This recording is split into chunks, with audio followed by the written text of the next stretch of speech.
Hey guys, this is Mama Maid and welcome to my couponing etiquette tag. I was tagged by Kelsey B Saves probably a month or two ago. It's been quite a while. I was going to do it and then I got sick and then I sound horrible and I was like, nobody's going to watch this. But my voice is kind of almost back to normal, so I thought it would be good to go ahead and film this today. So like I said, I was tagged by Kelsey B Saves. I will have her channel linked down below, as well as the Ohio Valley couponer. He's the one who came up with this tag. So thank you for coming up with this tag, and thank you to Kelsey for tagging me. So am I a shelf clearing peely thief? I put that down below. We're going to talk about the etiquette and the ins and outs of couponing. Do you do this or don't you do this? Let's go ahead and get started. So the first question is, will you take a peely that is affixed to a product? Now, this question was actually on the tag that I came up with a few months ago. So if you didn't see that video, you're not going to know my answer, but I'll go ahead and answer this now. And then I will have that tag down below if you want to watch that or if you want to do that yourself. So my answer is yes, I will take a peely if I see it and if it's on a product that I will use. Yeah, I usually only take one or two though. I don't rip all of them off. I just think, don't be selfish and take all of them. I mean, unless it's something that you know you're going to buy, all of those, just don't rip them all off if you're not going to use them. They're there to use, if you're going to use them, take them. But if you're not, don't take all of them. So, yeah, that's my answer on that. And I also have a problem with people taking coupons off of products or taking whole tear pads and then selling them on Instagram. I don't think you should do that. You're not really supposed to be selling coupons anyway, but that's another subject. So that is my answer to that question. And I know you're going to probably hear the kids in the background. That's just mom life. That's the way it is around here. So, sorry. So the next question is, will you clear a shelf if there is 3 of a product left? How about if there's 10? So, yeah, I'll definitely, quote, clear the shelf if there's only 3 left. In my opinion, if there's only 3 left, someone's already been there clearing the shelf and left 3. So, I don't really consider that to be clearing the shelf, but most definitely will if there's a product there that I'm going to use, yeah, I'm going to clear the shelf and take them. That's, I'm there to get the deals. I don't think anyone has a problem with me clearing the shelf unless someone who comes after me is looking for it. So, yeah, I don't have a problem clearing shelves. Now, how about if there's 10? I rarely will purchase 10 of one item. So, no, I don't clear the shelf if there's 10. I'm trying to think if I've ever, well, yeah, I did do a SpaghettiO deal. But I didn't clear the shelf. There was still a whole lot left. And I think I purchased 12 of those for that deal a couple weeks back at Giant. But no, I rarely, I've seen people post haul videos where of their carts while they're at the store. And I don't know how many store cars they use, but they are packed full. I don't do that. So, yeah. Sorry, this is kind of getting a little rambling. But no, I don't clear a shelf with just 10 items left.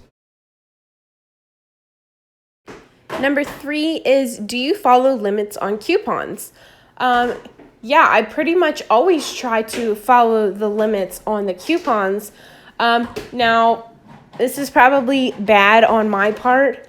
I honestly do not read every coupon that I use.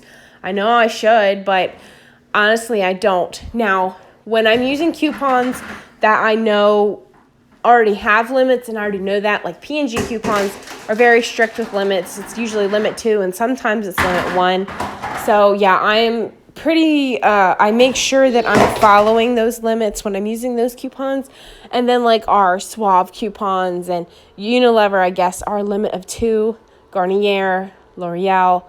So things like that, if I know for sure that they have those limits, I look into that. But a lot of times I do not look at I don't thoroughly read the coupon, which, I know I should, but I just don't. I don't take the time to do that. So I do if I'm thinking of it and I check it, but I don't thoroughly inspect my coupons. So number 4 is, do you print coupons for multiple devices to get more than 2 of one coupon? And the answer to this is yes, I do. I have a phone, so I use the coupons.com app. I can get 2 prints from that. And then for some weird reason, it still allows me to use Safari and get 2 prints from that. And then with my computer, this is really weird, and I've never heard anybody say that this works for them. But for some odd reason, my computer allows me to print 2 from Google Chrome, 2 from Firefox, and 2 from Internet Explorer. So I'm able to pretty much get a lot of prints from coupons.com. I don't know how it allows me to do that, but it does. So yeah, I use my phone and my computer, and I can get as many as I want. Now, do I go on there every time and get more than 2 of one coupon? No, I don't. Most of the time, it's only 2, sometimes 4. But yeah, I usually do not open every single browser that I have and try to get extra prints. Now, I did just do that with the Huggies deal because Huggies are definitely something I will use. They're not my favorite, but I can definitely always use diapers around here. So I did that for the Huggies, but that's the first time I've done that in quite a long time. So the last one is, do you ever hold up the line with your couponing? And then if you have an issue, will you allow the line to back up while you fix it with the store, or just pay whatever to keep the peace with the other shoppers? I just did a video a few weeks ago about this husband and wife, and the husband was getting very angry. They were behind me at a store while I was using coupons. So I will have that video linked down below. It's kind of funny, but kind of not for the woman in the story. But anyway, go ahead and check that out too. So anyway, do I hold up a line with your couponing? Yeah, sometimes I don't do it on purpose, but sometimes things aren't scanning or beeps, whatever, and the line gets backed up. If I am going to go check out and there's somebody behind me that's going to come check out in the same line as well, I will always tell them, go ahead and go in front of me. Or if I'm at CVS and I see people, if I do 2 transactions, I will say, go ahead and go in front of me, and then I'll just go to the end of the line and let them go. So I don't do it on purpose, but sometimes, yeah, it does happen. And then if I have an issue, the line starts to back up while we try to figure out why the coupon's not working. Now, if they're digital coupons and they don't come off, I don't stand there and inspect everything before I walk away from the register. I will often, if it's not a paper coupon and it's something digitally that's supposed to come off, or if it's a register reward that was supposed to print, or if I was supposed to get ECB back, whatever it is, I don't stand there at the register and inspect everything. I just don't do that. I go ahead, pay for my stuff, even if it is more than I thought it was going to be. I pay for it, and I look over things once I get home. A lot of times I have kids with me. I can't think right when they're with me, and I'm trying to do math in my mind. So, yeah, a lot of times I'll just pay whatever, not to keep the peace with the other shoppers, just to go ahead and get out of the store and get my mind straight when I get home. I can always return the item. I can always call customer service or get on their live chat, whatever, to fix whatever issue. But, yeah, I don't, I a lot of times, though, will just, if it's more than I thought, I'll still just pay whatever and then figure out what went wrong once I get home and check my receipt. I know some people can't do that. You can't afford to spend the extra money to cover whatever went wrong.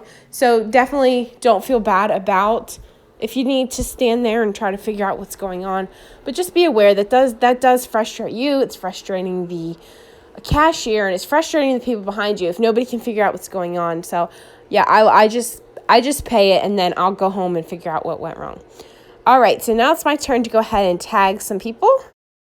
So I'm going to go ahead and tag Michelle's Frugal Living. She is the queen of Rite Aid.